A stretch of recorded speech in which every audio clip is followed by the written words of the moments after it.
Dia memang nggak protes nih sama abang-abangnya sama mas-masnya, tapi waktu dia pulang tuh sempet ngegerutu sama lakinya si Iqbal ini. Aku nih dapatnya cuma emas aja nih sama tabungan bapak aja gitu. Yang lain masku pada dapet tanah lah, pada dapet rumah lah tuh kayak gitu. Ah, sama Iqbal, oh ya udahlah kalau gitulah aku ajaklah kau ke sini nih. Diajaklah si Rena ini istrinya si Iqbal ini ke dukun.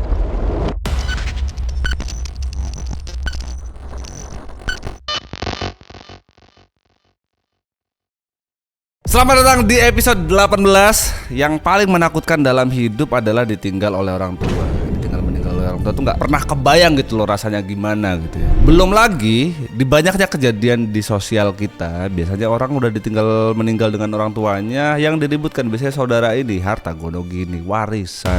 Itulah yang terjadi di keluarga Pak Suroso. Pak Suroso ini punya 3 orang anak. Anak pertama namanya Adrian, Jauhar, dan juga Rena. Mereka bertiga nih dari kecil tuh akur gitu loh, nggak pernah ribut. Bahkan sampai di detik-detik terakhir hidupnya Pak Suroso juga mereka masih akur tuh, nggak pernah ribut-ribut itu. Warisan bikin dia ribut bang?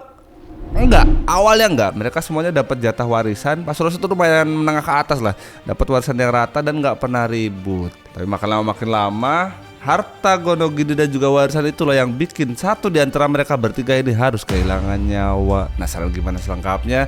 Siapin makan dan juga kopi kalian. Sini gue ceritain.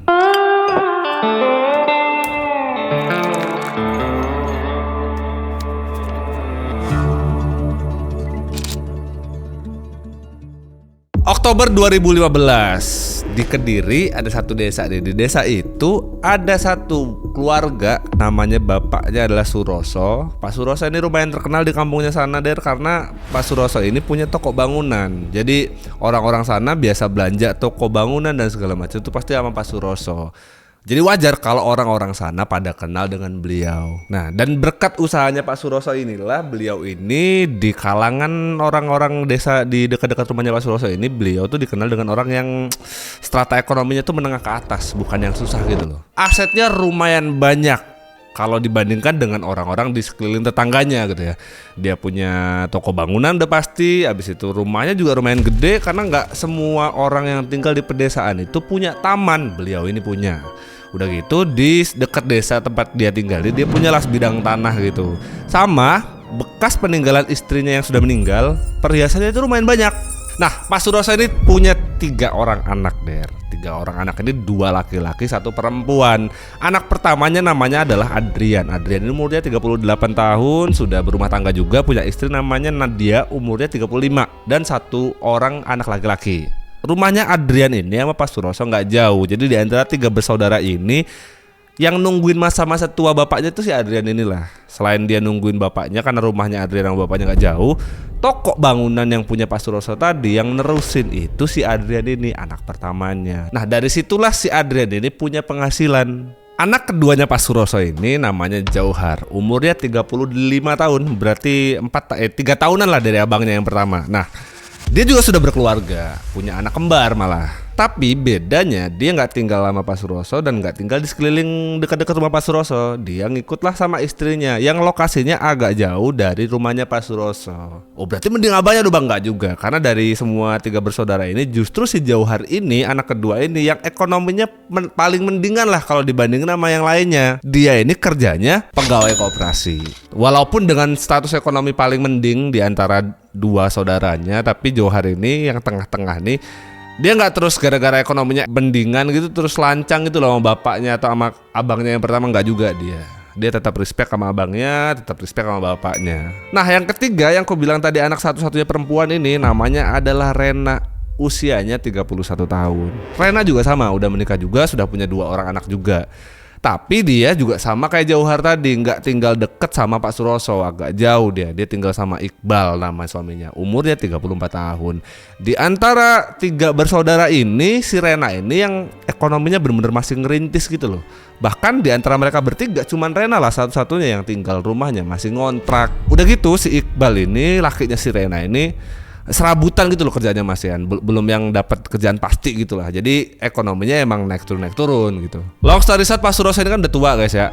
Dia umurnya kan 60 tahunan. Makin hari kondisi kesehatannya itu makin menurun, sampai akhirnya ada satu waktu nih tanggal 25 Oktober 2015 Dikumpulin lah anak-anak dia sama Pak Suroso. Pertama yang dipanggil tentu yang paling dekat si Adrian, karena rumahnya paling dekat sama Pak Suroso. Dipanggil lah, "Bang, kau ke rumah bapak dulu bisa nggak? Ajaklah anak istrimu." Datanglah tuh si Adrian tuh sekeluarga datang ke sana. Pertama kali ketemu Adrian, bapaknya bilang sama Adrian, "Sekarang kau kabarin adik-adikmu, kita semua hari ini kumpul di rumah." Adrian nggak dikasih tahu kenapa gitu. Maksudnya ya udah permintaan bapaknya ya diturutin aja sama dia. Akhirnya dipanggil lah si Jauhar, anak bininya diajak gitu. Terus si Rena juga sama, laki sama anaknya juga diajak. Kumpul lah mereka hari itu di rumahnya bapaknya Pak Suroso ini. Pas semuanya udah kumpul nih sama Pak Suroso lah, mereka suruh kumpul di kamarnya Pak Suroso. Makin bingung kan nih mereka nih 3 bersaudara nih, kenapa nih bapak ini ngumpulin kita mau ngapain gitu. Nah ternyata kumpulnya 3 orang anak ini yang dikumpulin sama bapaknya ini, mereka mau membahas warisan. Oh, Mbak, harta gono gini nih. Enggak, tapi ini kita nggak bahas soal itu ya, karena memang betul bapaknya nih Pak Suroso ini orang yang menengah ke atas, anaknya juga 3. Tapi mereka nggak yang apa ya, anak tuh kadang kan kalau udah orang tua gini nih bawanya tuh warisan tuh jadi bahan ributan segala macam gitu ya. Enggak, mereka bertiga tuh hari itu malah sedih gitu loh, sedih karena bapaknya udah makin tua loh. Sedih karena kondisi bapaknya kesehatannya makin menurun. Terus gak ada angin gak ada hujan, bapaknya ngomongin ini. Kan pikirannya jadi kemana-mana kan anak itu. Mereka bertiga gak kepikiran soal harta gunung gini lah. Yang mereka pikirin kayak mana bapak ini bisa sembuh lagi aja udah. Jadi suasana yang tadinya dikumpul di rumah kayak lebaran gitu ya, anak cucu pada kumpul senang gitu, tiba-tiba hari itu jadi hening. Sedih gitu loh pokoknya. Si Adrian ini bahkan nenangin adeknya karena si Rena nih bapaknya ngomong gitu malah nangis-nangis gitu loh. Gak banyak obrolan hari itu, langsung to the point. Sama Pak Suroso dia dibagi lah aset-aset ini, warisannya ke 3 anak ini. Nah, si Adrian anak pertama ini dia dapat warisan rumah yang ditinggali sama Pak Suroso ini sama toko bangunan punya Pak Suroso. Ya ini adil karena memang di masa tuanya kan yang nungguin si Adrian, dan memang paling dekat juga Adrian. Sementara si Jauhar ini dia dapat aset tanah yang ku bilang tadi. Pak Suroso ini kan punya aset tanah yang di luar desa dia ini. Inilah dikasih sama si Jauhar. Sementara si Rena, emas, perhiasan, segala macam peninggalan dari almarhum istrinya Pak Suroso ini, inilah yang dikasih sama si Rena. Jadi si Rena ini dapat perhiasan emas dan segala macam yang punya ibunya dulu, sama beberapa uang tabungannya Pak Suroso itu kenanya ke si Rena semuanya. Setelah semua harta gono gini udah dibagi, Pak Suroso sempat nitip pesan tuh sama anak-anaknya, "Ini semuanya udah bapak bagi, tapi kalau kalian merasa ini kurang pas dan kurang adil, nggak apa-apa, silahkan dirembuk, silahkan dimusyawarahkan, dimufakatin bareng-bareng, nggak perlu ribut-ribut. Kalau mau diatur ulang aja, nggak apa-apa." Ngedengar itu anak-anak ini sedih semua, jadi nangis semua. Apalagi si Rena nih, karena satu-satunya anak cewek dari rata-rata 3 saudara kan Rena kan, paling lembut lah dia. Nangis, Rena nangis ujuk-ujuk, "Bapak nggak usah bahas warisan aku, penting bapak sembuh," gitulah. Sampai pada akhirnya di tanggal 29 Oktober 2012, berarti 4 hari setelah malam itu, betul aja gitu Pak Suroso lah mengembuskan nafas terakhir. Mungkin karena Pak Suroso ini udah feeling gitu kali ya. Kebetulan dari tanggal 25 sampai 29 ini anaknya emang lagi kumpul kan, namanya orang tua sakit kan, dijaga lah bareng-bareng di sana. Jadi semuanya waktu hari meninggalnya beliau ini, anak-anaknya juga masih pada kumpul di sana. Langsunglah hari besoknya dimakamkan. Nah tepat di 3 hari setelah meninggalnya Pak Suroso ini kan ya tahlilan segala macam gitu aja. Jadi mereka masih pada kumpul di sana. Selesai acara itu, paman dia ini, adanya Pak Suroso berarti, itu ngebahas lagi soal warisan. Jadi apa yang dipesenin tuh wasiatnya dari Pak Suroso dibacain ulang. Jadi mempertegas apa yang udah sempat mereka bahas kemarin. Tapi sama kayak yang gue bilang tadi gitu ya, mereka bertiga tidak pernah mempermasalahkan itu gitu. Jadi setelah dibacakan ulang sama pamannya, nggak ada satupun yang protes, nggak ada satupun yang minta buat dibagi ulang dan segala macam. Mereka semuanya sepakat untuk mengiyakan apa isi wasiat dari bapaknya. Nah kata om tantenya mereka bertiga ini, Pak Suroso ini bagus gitu loh ngedidik anak. Jadi karakter ketiganya juga kebentuk, dan mereka juga jarang konflik gitu loh, apalagi urusannya harta gunung gini begini. Makanya apa yang udah diwasiatin sama bapaknya ini langsung disepakatin sama mereka bertiga tanpa ada protes apapun. Karena buat mereka yang penting mah bukan itu sebetulnya, yang penting bapaknya kayak mana caranya sebenarnya bisa selamat aja udah, bisa sehat aja kumpul sama mereka. Pokoknya apapun keputusan dari bapaknya, mereka bertiga akan sepakat karena menurut mereka itulah yang keputusan final paling bagus bagus untuk anak-anaknya. Nah, kenapa si Adrian ini dapat toko sama rumah? Ya kan karena emang kebetulan toko itu dia yang ngejaga, dia yang ngelola. Otomatis di antara dua bersaudaranya yang lain, dia lah yang paling ngerti nih perputaran ekonominya bapaknya ini kayak mana bisnisnya. Makanya dia yang dititipin. Terus kenapa rumah itu dikasihnya ke Adrian? Karena emang rumahnya itu yang paling dekat sama rumahnya Adrian. Tanah yang ada di kampung sebelah ini kenapa dikasihnya ke Jauhar? Jadi sebelum meninggal beliau ini emang udah nyisihin tabungannya untuk beli aset itu untuk anak keduanya ini, untuk Jauhar. Udah diplan lah sama bapaknya lah. Sedangkan si Rena kenapa dia dapat perhiasan? Itulah satu-satunya wasiat dari istrinya. Bapak nanti kalau ibu udah gak ada, semua perhiasan dan tabungan ibu ini kasihlah ke anak gadis kita. Waktu itu si Rena ini belum nikah lah.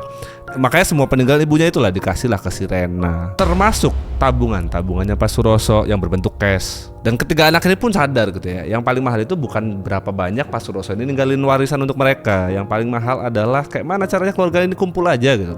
Ada bapaknya lengkap gitulah. Dan mereka bertiga juga nggak mau gitu loh, keluarga ini jadi chaos, jadi kacau gini cuman gara-gara harta godong gini warisan. Nah besoknya setelah 7 harian acara udah selesai nih, si Rena sama lakinya baliklah ke kontrakan. Si Jauhar juga harus balik karena memang cuti yang dia ambil untuk bapaknya sakit sampai meninggal segala macam ini udah habis. Mau nggak mau hari itu si Jauhar ini harus balik karena emang harus ngantor. Sedangkan abangnya anak pertama ya dia balik ngurusin toko lah, ngurusin toko, beres-beresin rumah. Beberapa hari setelah kepergian Pak Suroso ini, Adrian yang emang diwarisin rumah itu pindah, dia satu keluarga anak bininya lah diajak pindah ke rumahnya Pak Suroso. Karena menurut Adrian juga ya bangunannya kan memang lebih gede bapaknya kan.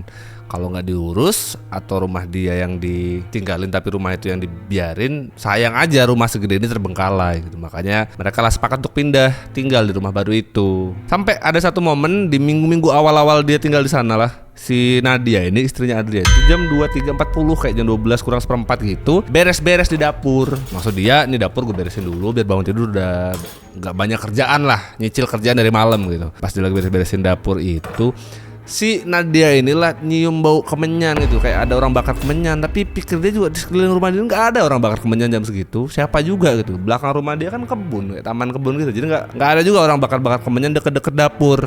Baunya juga nggak yang sekelibet terus lewat hilang gitu loh, bener-bener baunya nyengat banget, kayak deket tapi nggak ada gitu.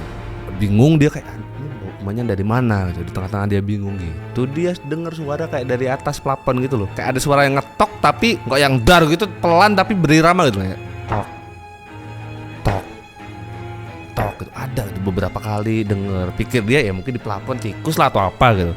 Tapi yang aneh, setiap si Nadia ini geser kemanapun di dapur itu suaranya kayak ngikut dia gitu loh. Dia geser ke kanan, suaranya ngikut tak tak tak tak. Dia sana ngikut gitu. Sampai di puncaknya itu dia jalan ke arah pintu dapur, keluar dari dapur, suara itu juga ikut tak tak tak tak tak. Gak pikir panjang, namanya perempuan nih, apa nih takut, apalagi nih rumah baru ditinggalin sama dia. Patiin lampu sama dia, lari lah dia ke kamar. Gak cerita banyak lah dia sama suaminya kejadian yang dialami di dapur itu. Langsung tidur pokoknya. Nah beberapa jam setelah itu, jam 1 malam si Adrian inilah juga bangun dia. Dia bangun gara-gara dia denger dari suara dapur. Dari dapur tuh ada suara yang srek srek gitu. Sampai sama dia ke dapur. Dia mau mastiin aja ada apa sih gitu. Sampainya si Adrian ini di pintu dapur itu, dia juga nyium yang sama kayak yang dicium sama bininya, kayak bau kemenyan gitu loh. Siapa bakar kemenyan gitu. Suara yang dia dengar dari kamar itu waktu dia samperin ke dapur juga sama. Suaranya makin kenceng gitu. Srek srek srek. Yang bikin aneh lagi di dapur itu, dari pintu itu dia mau masuk ke pintu dapur itu, meja makan dia ini kayak ada yang geser gitu loh. Geser kanan, geser kiri, geser kanan, geser kiri. Itu dilihat dengan mata kepalanya si Adrian sendiri. Tapi karena kondisinya gelap, tapi penasaran gitu ya Adrian, sama Adrian lah dihidupin lampunya. Tak. Di detik pertama si Adrian yang hidupin lampu gitu ya, meja yang tadinya gerak udah nggak gerak. Aroma kemenyan tadi hilang. Terus suara srek-srek tadi juga nggak ada. Semuanya bener-bener nggak ada, kayak hilang aja tiba-tiba. Yang aneh, begitu itu udah dihidupin, semua yang dia denger dan dia rasain itu kan nggak ada lagi tuh. Tapi yang aneh di meja makannya si Adrian ini, Adrian itu nemu kayak foto gitu loh, foto di meja makan tuh harusnya nggak ada foto di sana. Tapi ada lah tuh foto, sama dia diambil. Foto itu adalah foto keluarga. Jadi ada foto dia bertiga nih sama adanya sama bapak dan ibunya. Yang aneh dari foto itu, dipegang sama Adrian, diperhatiin gitu ya.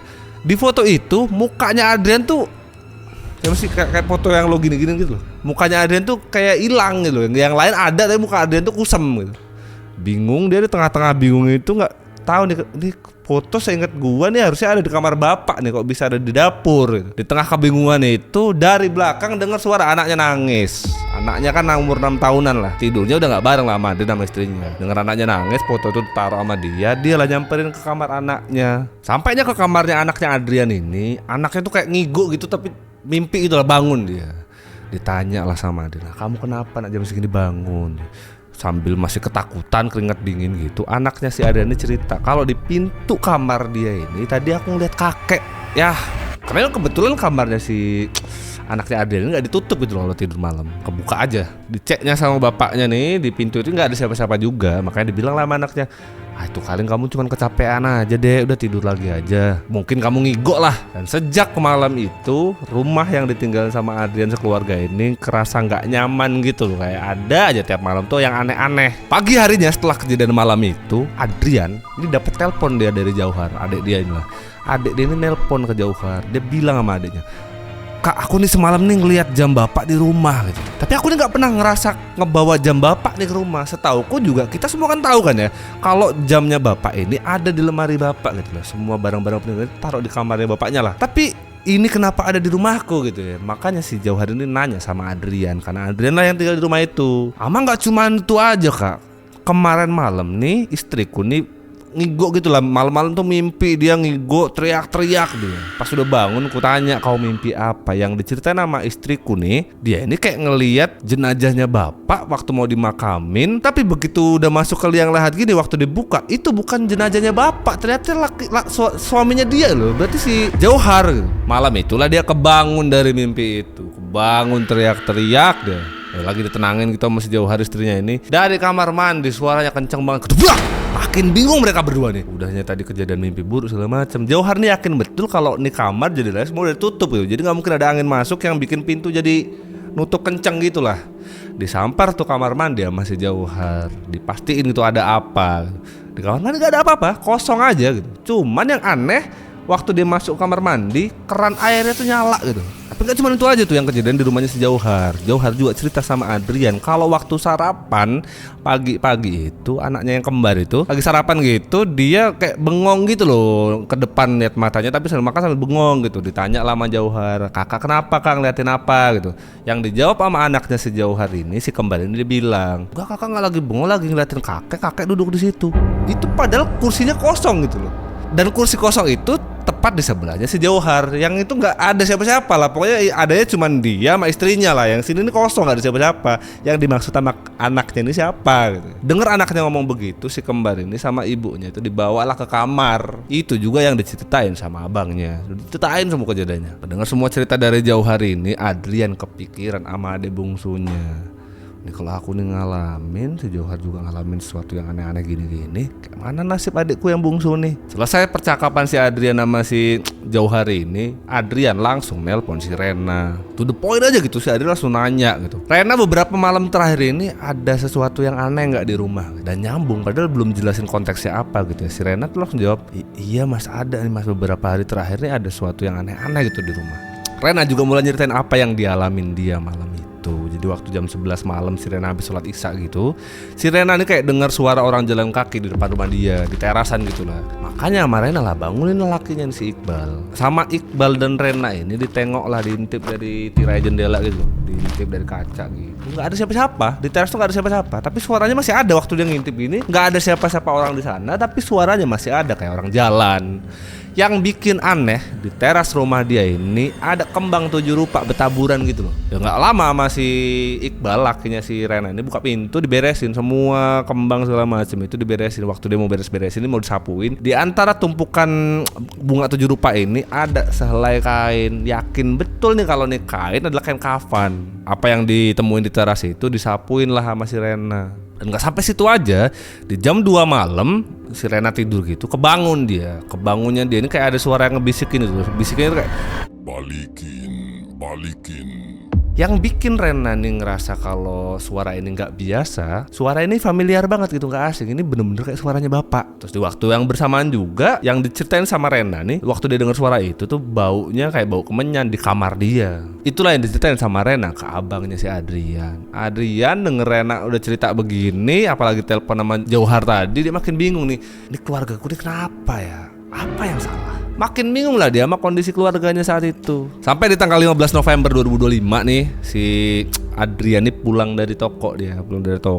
Masuklah ke rumah, masuk ke kamar. Sampainya di kamar, dia tuh nemu kejadian yang aneh lagi nih. Dia masuk ke kamar, bininya tuh kayak ngaca di meja rias gitu. Terus dipanggil kan sama Adrian, dipanggil lah bininya. Nengok bininya ke arah Adrian, tapi kayak pelan gitu loh nengoknya. Terus tatapan matanya ke Adrian kosong. Udah gitu dia sambil ngucap nih, balikin.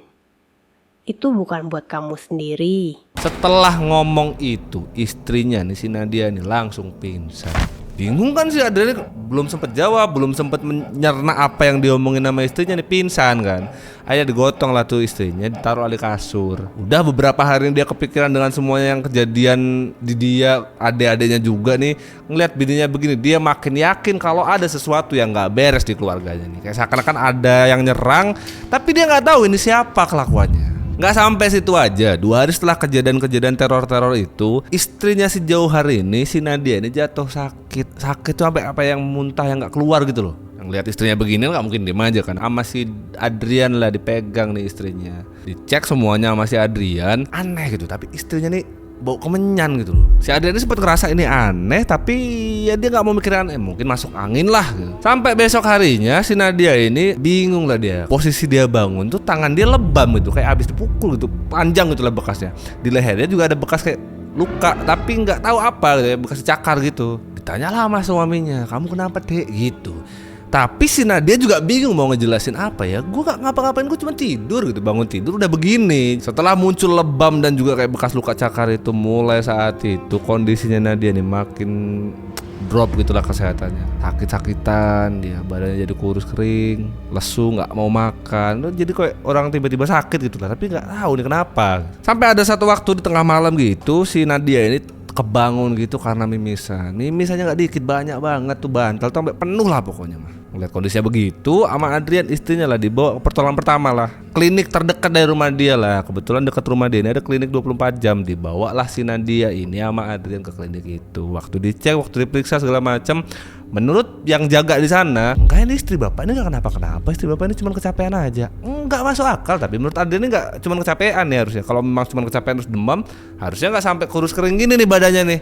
Udah gitu luka-luka yang kemarin tuh belum kejawab alasannya kenapa. Sepulangnya dari klinik itu, si Nadia ini cerita sama si Adrian, tiap malam tiap aku tidur mas, di pojok kasur itu kayak ada orang yang duduk. Setiap ditanya sama Adrian siapa, dia juga bisa jawab, nggak bisa kegambar jelas lah itu siapa. Tapi ada lah yang kuliah tuh, ada orang tuh duduk di situ. Kadang lihat istrinya tuh makin hari kondisi makin memburuk, Adrian lah inisiatif buat udahlah ini kerjaan gue kuliburin dulu aja lah. Toko bangunan itu lah ditutup sama dia, diliburin. Udah pokoknya kamu jaga istri dulu gitu. Dijaga, ditungguin tuh, tapi istrinya cuma bisa baringan aja lah di kasur. Ditungguin sama Adrian seharian sampai di jam 10 malam. Nah dia ini tidur merem gitu tapi sambil ngigo gitu. Berkali-kali dia ngucapin ini, Pulang kamu. Itu bukan punya kamu.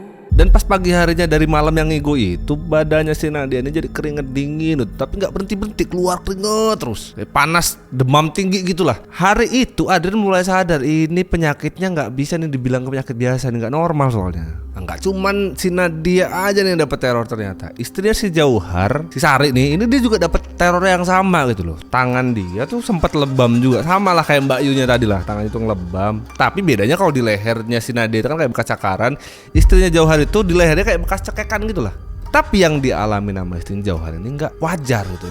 Kalau di Nadia ini sampai berhari-hari, sampai jatuh sakit lah. Yang di istri Jauhar ini memang dia ngalamin yang sama tuh, lebam segala macem. Tapi sehari setelahnya udah langsung hilang, kayak gak ada bekasnya aja gitu. Nah besok harinya, tiap si Sari ini mau nutupin pintu mau tidur gitu malam, dia selalu denger suara dari jendela dapur dia ini kayak ada suara orang manggil. Tadi dia tahu betul belakang ini gak ada apa-apa lah, orang belakang rumah dia ini kebon, gak ada aktivitas apapun lah. Apalagi malam gak mungkin lah ada orang kesana. Nah, khawatir ngelihat kondisi istrinya begini nih, si Jauhar kan cerita tuh semuanya sama abangnya kan. Diceritain sama Adrian, si Jauhar ini lah inisiatif. Kapan nggak baiknya ini kita hubungin si Rena aja. Soalnya aku ini udah coba beberapa kali Kak, aku telepon si Rena tapi gak pernah nyambung.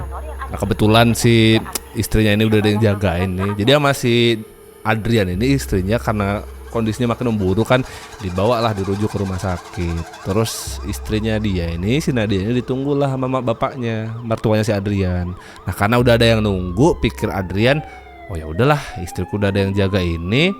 Nah, dia aku ikut sama Jauhar nih buat ngecek kondisinya si Rena. Akhirnya diiyain lah tuh ajakannya si Jauhar. Pergilah si Adrian sama Jauhar ini ke rumahnya si Rena, kontrakannya si Rena itu. Disamperlah ke sana, sampai sana kaget lah mereka berdua nih abang-abang ini. Kondisi rumah adik dia ini berantakan gitu kayak gak keurus. Ketoklah masuk ke sana, masuk ke rumah, dia ngeliat ponaannya nih anaknya si Rena main sendirian. Ditanya lah, "Mak kamu mana dek?" Gitu. "Mak di kamar." Ya udah langsung lihat kamarnya, udah lihat rumahnya udah berantakan gitu, langsung lah masuk ke kamar. Sampainya di kamar, yang ditemuin tuh Iqbal tuh gak ada di rumah. Si Rena ini udah sakit itu, dia terkapar sakit di kasur Palembang. Lu pada tahu kasur Palembang gak sih? Kasur lantai gitu, kasur lipat. Si Rena lah terkapar di sana, udah sakit dia beberapa hari. Adrian lah khawatir ngeliat kondisinya si Rena. Si Rena udah sakit baringan gini, badannya nggak kurus kering gitu lampian lah. Ditanya lah sama dia, "Lakimu mana? Kok sakit gini nggak ada yang ngurus? Anakmu main sendiri. Kau sakit gini nggak ada laki." Gitu. "Suamiku lagi ada kerjaan mas di luar kota, udah 4 harian ini emang nggak pulang. Aku betul udah sakit 3 hari. Makanya kalau rumah berantakan gini ya maklum lah." Si Jauhar denger jawaban si Rena begitu marah-marah dia. Kayak gue bilang di awal tadi, di antara mereka bertiga Jauhar inilah yang paling temperamen gitu loh. Tapi kalau sama masnya kan sungkan dia kan, marah dia. Udahnya kemarin dia teleponin Rena nggak bisa dihubungin gitu, ngeliat kondisinya begini dia nggak bilang, marah dia. "Kok kau bisa sih sakit begini nggak ngasih tahu mas-masmu gitu? Lakimu juga nggak tahu kemana, gue bang. Kalau kayak gini kan siapa yang ngurus? Kau nggak ada yang ngurus, anakmu juga sendirian. Apa nggak kasihan gitu?" Marah-marah tuh si Jauhar. Sampai akhirnya mereka bertiga lah ngobrol. Di momen mereka bisa ketemu bertiga gini nih, semua kejadian yang dialami sama Jauhar, kejadian yang dialami sama Adria, semuanya cerita gitu ya. Biar saya dengar satu sama lain, mastiin kalau yang lain juga ngalamin kejadian yang sama atau enggak, terus kondisi yang lain gimana gitu ya. Diceritain semuanya. Dari semua cerita itu, cerita Adrian lah yang paling ngenes gitu ya. Karena istrinya dia kan langsung jatuh sakit begitu lah.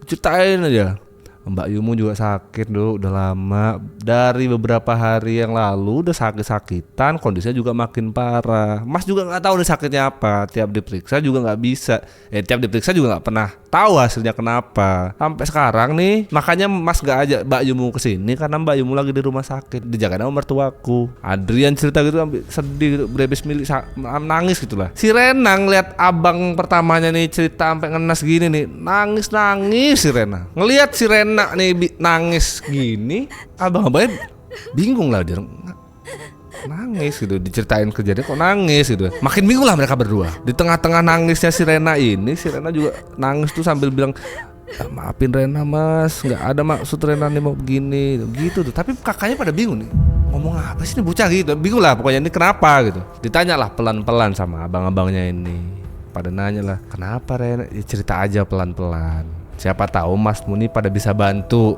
Sampai akhirnya lah si Rena nyuruh masnya ini untuk ngambil sesuatu di laci. Kan udah pada kumpul di kamar nih kan. "Ayo Mas minta tolong ambilin barang di laci." Itu yang diucapin sama Rena. Si Jauhar denger Rena begitu, diturutin lah permintaan adiknya. Masih Jauhar ini dibuka lah tuh laci, dia nemuin kain warna hitam kecil. Sama dia diambil tuh masih Jauhar, dibawalah ke si Adrian, dikasih tunjuk sama Adrian sama si Rena. Dia ambil ngumpul bertiga gitu sambil ngasih tahu apa yang ditemuin. Dikasih lah sama si Jauhar ini mas gitu.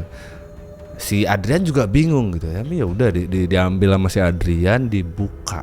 Disaksiin tuh mereka bertiga, dibuka sama si Adrian. Dia nemuin ada jarum kecil, potongan kuku, sama bau minyak yang nggak tahu lah botol minyak ini minyak apa gitu. Bingung juga mereka berdua nih. Selain botol minyak, ada juga selai rambut nih. Nggak cuman botol itu aja tuh, di dalam kain hitam itu tuh ada ikatan rambut gitu yang dililitin sama benang warna merah. Sama ada 2 lembar kertas kecil. Kertas kecil itu waktu dibuka isinya keluarga Adrian sama keluarganya si Jauhar. Jauhar yang sama orangnya udah temperamen gitu, langsung nanya nih, "Maksudnya apa ini Ren?" Tanya semuanya sama dia. "Kamu tuh ngapain begini-begini?" Sambil nangis-nangis si Rena ditanya sama abangnya begini nih, dia nggak jawab, nggak bingung dia mau ngejawab apa juga. Dia cuma bilang, Aku juga nggak tahu mas. Pokoknya itu yang dititipin sama Mas Iqbal. Tapi aku nggak pernah boleh buka. Pokoknya aku cuma dititipin ini tuh, aku taruh di laci ya dia. Tapi nggak pernah kau. Tapi jangan pernah kau buka. Itu aja pesan Mas Iqbal. Aku nggak tahu apa-apalah. Jadi waktu itu setelah pembagian harta warisan Gonogiri segala macam itu, Rena tuh dia memang nggak protes nih sama abang-abangnya sama mas-masnya. Tapi waktu dia pulang tuh sempat ngegerutu sama lakinya si Iqbal ini. Wah, aku nih dapatnya cuma emas aja nih sama tabungan bapak aja gitu. Yang lain masku pada dapet tanah lah, pada dapet rumah lah tuh kayak gitu. Tapi nggak keucap gitu loh sama mas-masnya. Yang disampaikan itu cuman ke lakinya. Si Iqbal nyetel. Nah, sama Iqbal, oh ya udahlah kalau gitulah, aku ajaklah kau ke sini nih. Nah, diajaklah si Rena ini, istrinya si Iqbal ini ke dukun. Kau yakin mas? Masa keluarga aku sendiri mau aku santet gitu bahasanya si Rena. Tapi si Iqbal tuh ngeyakinin istrinya, enggak nyampe segitu. Kita cuma ngasih tahu aja kalau ada hak yang lain yang harusnya dikasih ke adeknya gitu. Nah, yang bikin si Rena ini nangis sesenggukan kayak gitu karena menurut Rena ini udah berlebihan gitu loh. Awalnya maksud Rena tuh nggak nyampe segini lah efeknya. Nah, dengan semua pengakuan si Rena ini, Mas yalah nanya, nah, bukannya kemarin kamu juga kena teror segala macem. Nah, ternyata selama ini waktu Masnya pada kena teror terus keluarga, Rena waktu ditanyain, kamu rasain gini juga enggak gitu? Bohong deh ternyata. Dia emang sengaja suruh bohong sama si Iqbal, lakinya si Rena. Dengar itu si Jauhar kakaknya yang kedua itu kan emang temperamen kan, orangnya emosional kan, marah-marah dia. Tapi untung aja dia adanya sendiri gitu ya, makanya masih ketahan emosinya. Abangnya yang pertama nggak banyak ngomong gitu, diem tapi ngelihat situasinya tuh kayak nggak nyangka gitu loh kalau keluarganya tuh bakal sekacau ini gitu. Bilanglah dia sama adeknya, kok kau tega sama masmu begini dek. Rena cuma bisa nangis dan menyesali apa yang sudah dia perbuat ke masnya. Dia juga bilang kalau nggak ada tujuan lain kecuali kayak tadi ngingetin aja sebetulnya. Tapi ya nggak tahu juga Rena nih kalau efeknya sampai sejauh ini, sampai Mbak Yunya tuh pada sakit. Tapi kadang lihat kondisi si Rena ini udah drop parah gini, si Adrian lah inisiatif. Lakinya kan nggak ada di rumah juga, ponakannya juga kan kasihan sendirian di rumah. Ya, akhirnya si ponakannya ini sama si Rena inilah dibawa lah ke rumahnya si Adrian, berarti rumah bapaknya tadi. Sampai di tanggal 20 November 2015 jam 11 malam waktu Rena udah pindah di rumahnya Adrian, Rena lah malam-malam tuh kejang sakit kayak minta tolong gitu, tolong gitu, sakit, badannya juga kaku gitu loh, kaku dingin, napasnya tersenggal-senggal kayak orang udah mau sakaratul maut. Ngelihat kondisi adeknya begitu, Adrian lah panik, nggak ada bapak lagi kan, jadi satu-satunya keluarga besar dia cuman si Jauhar selain si Rena. Ditelepon lah si Jauhar, kok bisa kesini nggak adek kita nih kondisinya makin kritis gitu. Datanglah si Jauhar itu ke rumahnya si Adrian ini sama anak istrinya, datang semua. Pas semuanya udah kumpul, situasinya udah panik gitu lah karena si Rena udah kritis banget gitu. Si istrinya Jauhar ini lah nyeletuk dia. Nah, ini kalau kataku nih balak ini mas, kan dia sendiri yang kirim, sekarang balik lagi ke diri dia sendiri gitu, yang diucapin ama istrinya si Jauhar. Waktu kondisinya Rena di ujung kritis gitu, dia sempat ngomong tapi sepatah-patah gitu loh, karena napasnya kan udah senggal-senggal kan.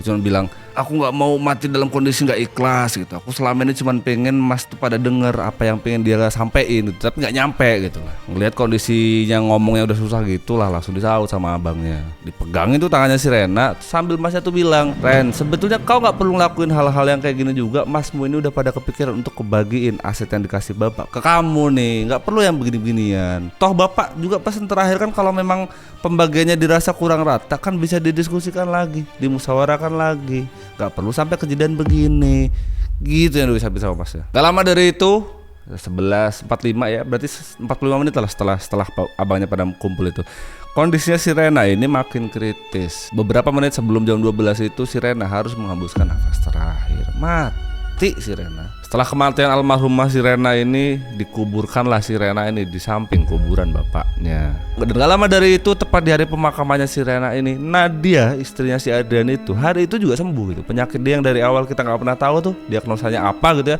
hari itu sembuh dan gak pernah ada lagi gangguan, teror dan segala macam di rumahnya Adrian ataupun di rumahnya si Jauhar. Karena istrinya udah pulang dari rumah sakit nih, si Nadia itu diceritain lah semuanya sama si Adrian, ceritain semua kronologi kejadiannya, kenapa Rena bisa sampai kayak gini dan segala macam, semuanya diceritain semua sama Adrian.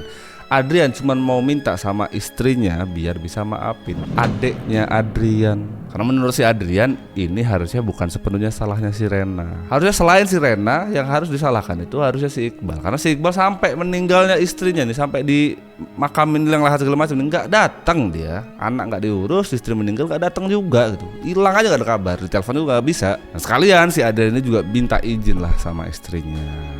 Begini kan si Iqbal ini nggak pernah pulang nih, istrinya juga sudah nggak ada, Rena udah nggak ada. Ponakan kita nih kan kasihan, nggak ada yang ngurus juga gitu. Kayak mana kalau ponakan ini kita adopsi aja, biar kita yang ngurus dan kita yang rawat aja gitu. Lagian kan rumah yang peninggalan bapak ini kan gede gitu, kasihan juga daripada anak ini sendirian. Apalagi rumah yang dimiliki sama si Rena ini kan bukan kepemilikan pribadi, masih ngontrak. Diain sama istrinya, tapi si Adrian ini pengen dengar pendapat dari adiknya. Dia masih menghargai lah, masih ada adiknya lagi nih, si Johar. Si Johar nggak banyak protes, dia cuman bener-bener ya udah iya aja gitu. Yang penting kayak mana yang terbaik aja lah menurut abang gitu intinya. Si Adrian ini juga bilang sama si Johar, ponakan kita ini biar aku aja yang urus. Terus nanti rumah pekarangan di belakang rumahnya bapak dulu, tanah itu biar dijual aja, biar jadi tabungannya si anaknya Rena.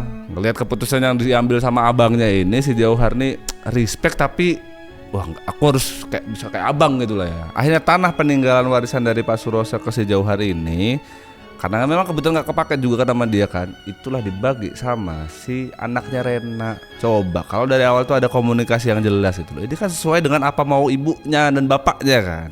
Jadi gak perlu harus sampai bapaknya entah kemana, terus Rena sampai meninggal gitu. Pentingnya komunikasi dan gak perlu ributin harta gono gini. Sama satu lagi, sholat teman.